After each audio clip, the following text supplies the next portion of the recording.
So we already did one that we had a trinomial divided by a monomial.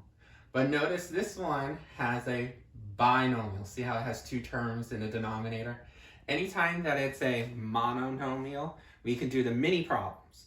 But anytime you have more than one term, such as a binomial or trinomial, we're going to have to do a new type of division. We call it the long division method. When you have the long division method, the first step that you want to do is set up the problem.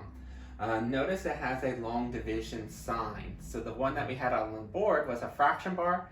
This one we have to set it up where we have our divisor and dividend with a long division sign. So let's do that first. So whatever's on top, that is your dividend. So notice 18x squared minus 3x minus 10 inside the house, and your divisor goes on the outside of the house. Once you have this set up, make sure that this is in descending order, x squared, x, constant term last. If there was a gap, it went from 2 to 1 to 0. If this wasn't here and went from square to the constant, then you put a placeholder here. You would say plus 0x. Luckily, we have all our pieces. The next step that you would do is what you're going to do is divide the first term in dividend inside the house, divide by the first term in the divisor outside the house. Once we get this divided, you're going to put this in the quotient area right on top. What I suggest on the side, do 1, 2, 3, 4. Each one of these you're going to do each step. So step 1, this divided by this. First term in dividend over first term in divisor. This is like a mini problem. Where do you have more x's? On top. And then 18 divided by 3. Hopefully you realize it's going to be 6x. When you're done step 1, just put your answer in the quotient area. Now, step 2. Step 2 says what we're going to do is multiply that answer that we just got, that 6x, times the entire divisor.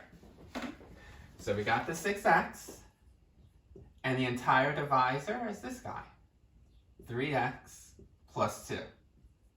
Now when you distribute, you're going to get 18x squared and positive 12x. Now notice I put it on the side, I didn't line it up yet.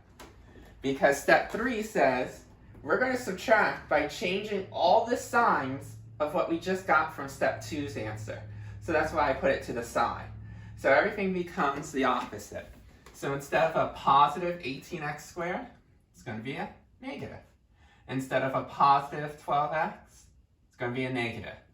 And sometimes I circle them just to make sure I remember, oh yeah, I did change the signs. Once you change the signs, part B was just to line them up underneath your dividend. So here we have negative 18x squared with the other x squared, and then the negative 12x with the single x term. Part C, if you see, says we're going to collect the like terms. Just basically work it down using our tug-of-war rules.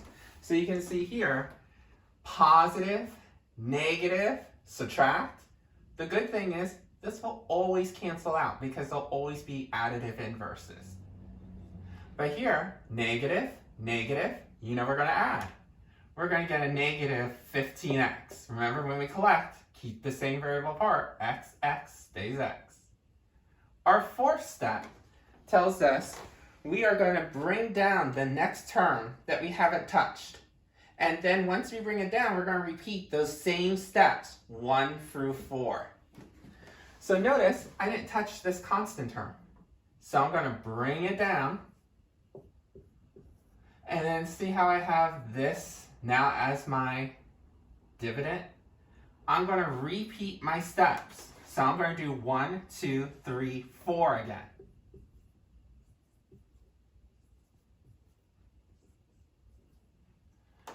So this is gone. Our first term now that's in the dividend is the negative 15x. Remember step 1. First term in dividend divided by first term in divisor. This is still here. Notice a mini problem, just like we did up here. So we're going to divide negative 15 divided by positive 3. We're going to get a negative 5. And you know, an x on top and an x on the bottom, when they're the same amount, they get canceled out, no x's.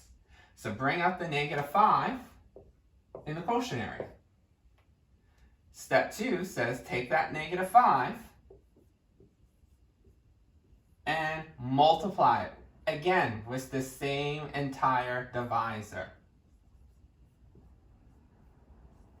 So when I multiply, I'm distributing. So I'm going to get a negative 15x.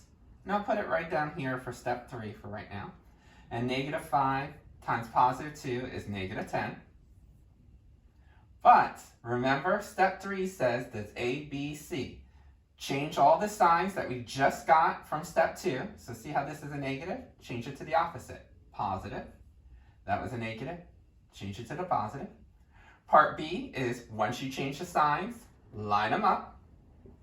So the x term with the x term, constant term with the constant term. And part C, collect. You know that if you have a negative and a positive, you're going to subtract. In actuality, these are additive inverses, because you know 15, take away 15, they're gone. And over here, you know a negative and a positive 10, that's going to give you 0. Now, since there's nothing left to bring down, you do not have to do 1, 2, 3, 4 again, but we do have to arrange our final answer. Our final answer, if you recall from our board, to arrange our final answer, just take the quotient. The quotient is the area that's on top of your long division symbol. And if you had any remainder, you're going to put that as a separate fraction, the remainder over the entire divisor. Now notice here, it was a 0. No remainder for this guy. So our answer is going to be 6x minus 5. Now what happens if this was a remainder? Let's just pretend that for some reason it was a 2. Then if you did have a remainder, then you would just add the remainder over the entire divisor, only for this one little section. So if you had any remainder, that's how it would go. But for our problem, remember, negative 10 plus 10 actually gave us 0, no remainder. So this is our final answer. Since we don't have a remainder, I don't have to tack it on. It's just this quotient area, 6x minus 5.